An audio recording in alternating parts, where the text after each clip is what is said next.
కేవలం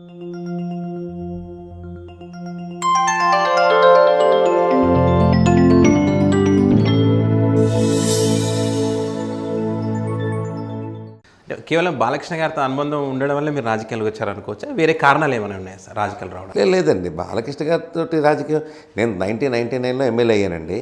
ఓకే. 2004 వరకు ఎమ్మెల్యే నేను. బాలకృష్ణ గారితో నేను సినిమా తీసింది ఐ థింక్ 8 years అయినట్టుంది. అప్పటికి నేను ఆల్రెడీ ఎమ్మెల్యే అయిపోవడం కూడా అయిపోయింది. మీరు రాజకీయాలకు వెళ్ళడానికి ఎవరు సార్ కారకులు? రాజకీయాల్లోకి నేను వెళ్ళడానికి కారణం ఈవి సత్యనారాయణ గారు, కె రాఘవేంద్రరావు గారు, ఇత్యాది సినిమా పొద్దుండలు అందరూ ఉన్నారు. ఆ రూమ్లో ఏం జరిగింది సార్ ఆ రోజు? అది మా నాన్నగారు 1999లో కాలం చేశారండి. కాలం చేసినప్పుడు ఏంటంటే 13 రోజులు బయటికి వెళ్ళకూడదు మా సిద్ధాంతం ప్రకారంగా. ఇంట్లోనే ఉండి ఆ కర్మ కార్యక్రమాలన్నీ చేయాలి. ఆ టైంలో నేను ఎక్కడికి వెళ్ళేవాడిని కాదు, ఇంట్లోనే ఉండగా నాకు ఈవి గారు అప్పటితోటి ఫ్రెండ్ అవ్వడంతో ఆయన ఒకరోజు రాత్రి ఫోన్ చేశారు 10 కృష్ణ గారు ఏంటి సంగతులు ఎలా ఉన్నారు అంతా, నాన్నగారు ఇదయ్యారు కదా అది కదా. మాట్లాడిన తర్వాత ఏంటి మీరేంటి రాజకీయాలకు వస్తారా ఏంటి అన్నాను. నేను రాజకీయాలు రావడం ఏంటన్నా నేను అంటే అలా కాదు మీరు ఒకసారి అడగండి, చంద్రబాబు నాయుడు గారు మిమ్మల్ని అడిగారు. నాకు అసలు అర్థం కాల. ముఖ్యమంత్రి గారు చంద్రబాబు నాయుడు గారు ఆయనతో ఎప్పుడు నేను కలవటం కానీ మాట్లాడటం కానీ జరగల.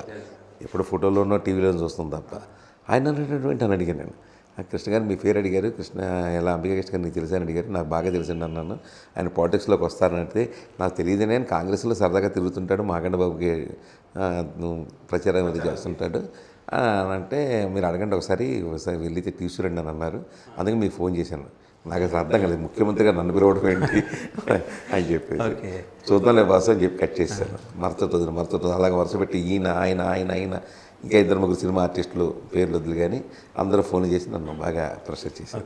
ప్రెషర్ చేసిన తర్వాత 13వ రోజు అయిపోయింది. 14వ రోజున అందరూ భోజనాలు, 15వ రోజున భోజనాలు ఊరు అంతా పెట్టాము. మా నాన్నగారి కర్మ భోజనాలు. ఆ భోజనాలు అవుతుండగానే నేను కారెక్కి హైదరాబాద్ డైరెక్ట్గా వచ్చేసాను. వచ్చేసి మరుసటి రోజు రాత్రి 10 అయిపోయింది. పొద్దున్నే 8 ఈవి గారు మా ఇంటికి వచ్చేసాడు. ఇద్దరం కలిసి కార్లో వెళ్ళాం. ఓ చిన్న గది సీఎం గారి ఇంట్లో. ఆ గదిలో లోపల కూర్చోబెట్టి తలపేసారు. కట్ చేస్తే 5 minutesలో చంద్రబాబు నాయుడు గారు వచ్చారు. ఎదురుగుండా కూర్చున్నారు. ఫస్ట్ టైం ఒక ముఖ్యమంత్రి నా ఎదురుగుండా కూర్చున్నా. నిజమా అన్నైనా గిలుకున్నా. అర్థం కాని పరిస్థితి. కృష్ణ గారు బాగున్నారు, అదేంది మీరు వ్యాపారం అది బాగా చేస్తున్నారు, బాగా డెవలప్ చేశారు విన్నాను, మీలాగా కమిటెడ్గా చేసేవాళ్ళే నాకు కావాలి, why not you join to the politics, తెలుగుదేశాన్ని మీరు మీ యొక్క సర్వీసెస్ నాకు కావాలి అన్నారు. నాకైతే కొంచెం అర్థం కాదు. నాకు నేనే తేరుకుని తప్పకుండా సార్ మీలాంటి వారంటే నాకు గౌరవం అండి, ఇండస్ట్రియలిస్ట్ ఏ రకంగా ఎదగాలనేది మీరు బాగా మీ యొక్క పరిపాలన నాకు అర్థమైంది. యాజ్ ఏ ఇండస్ట్రియలిస్ట్గా I'm appreciating you sir, but politics అంటే నాకు కొత్త, నాకు పెద్దగా తెలియని అనుభవం లేదు, మీరు చెప్పింది ఖచ్చితంగా నేను ఆలోచిస్తాను సార్ అంటే. లేదు కృష్ణ గారు మీకు టికెట్ ఇచ్చేస్తాను, నేను ఇప్పుడే చెప్పేస్తాను. టికెట్ జూలై అండి జరిగింది అది, సెప్టెంబర్లో ఎన్నికలు జరిగింది. టికెట్ ఇచ్చేస్తున్నాను నేను, కానీ ఎవరికి చెప్పొద్దండి పాలిటిక్స్ వల్ల. మీరు అంటే నా ఇంటికి వెళ్ళి నాకు టైం ఇచ్చి మాట్లాడతాను సార్, మా ఫ్యామిలీతో మాట్లాడతాను. అది జాయింట్ ఫ్యామిలీ. మాకు ఇంట్లో మా తమ్ముడు కొడుకులు, నా కొడుకులు, నా మనవడు, మన మనవరాలు, ఇప్పటికీ కదా సార్ అందరికీ 25 మంది ఉంటాం ఇంట్లో. ఒకే వంట, ఒకే టాపు, అంతా కలిసిమెలిసి ఉంటున్నాం. అమ్మవారి దేవాలు, అంబికాదేవి దేవాలు. వాళ్ళతో కూర్చొని మాట్లాడితే వాడు అన్నారు, సరే అలా అన్నయ్య మంచిది తప్పకుండా వెళ్ళినా అన్నయ్య అని అన్న. దాంతో వచ్చి చెప్పాను. కట్ చేస్తే 40 daysలో నేను ఎమ్మెల్యే అయిపోయాను. 40 daysలో తక్కువ టైంలో ఎట్లా సార్ అప్పుడు మీ ఫీలింగ్ గెలిచిన తర్వాత? అసలు చాలా అదొక రకమైన విచిత్రమైనటువంటి ఫీలింగ్ అండి. అంటే ఎలాగుంటుందంటే, ఫీలింగ్ అంటే బాగా అడిగారు. అది ఎలాగుంటుందంటే అండి, నేను ఎమ్మెల్యే అయిన తర్వాత సెప్టెంబర్లో ఎన్నికలు అక్టోబర్ అనుకుంటాను. అక్టోబర్లో పొద్దున పూట 7 మా సెక్యూరిటీ కింద ఉంటారు, మా ఇంటి కింద. వాళ్ళు ఫోన్ చేశారు నా బెడ్రూమ్లోకి, సార్ ఒక 100 మంది వచ్చారండి, ఇంటి ముందుకు వచ్చారండి అని అన్నాడు. నాకు అర్థం కాలే, ఎమ్మెల్యే అయితే పొద్దున్నే వస్తారేమో అనుకున్నా. అది నా అనుభవం. ఫస్ట్ టైం అప్పుడే 15 రోజులు అయింది ఎమ్మెల్యే. వస్తారేమో అనుకున్నా. పొద్దున్న దిగాను. అలాగే దిగగానే, అయ్యా మా పొలాలన్నీ పాడైపోయినాయి అయ్యా, మాకేమో మిషన్లు వచ్చేసినాయి అయ్యా, మిషన్లు వచ్చేసి కోతలు కోసేస్తున్నాయి అయ్యా, మా ఉద్యోగాలన్నీ పోయినాయ్యా, మా కూలి పని అంతా పోయిందని అరుపులు. నాకు అసలు ఒక 5 minutes వాళ్ళు చెప్పిందంతా అర్థం చేసుకున్నాను. ఓహో, అంటే కూలి పని చేసే వాళ్ళకి కోత మిషన్లు వచ్చినాయి అనమాట. నాకు అర్థమైంది. ఎవడాడు అని అన్నాను.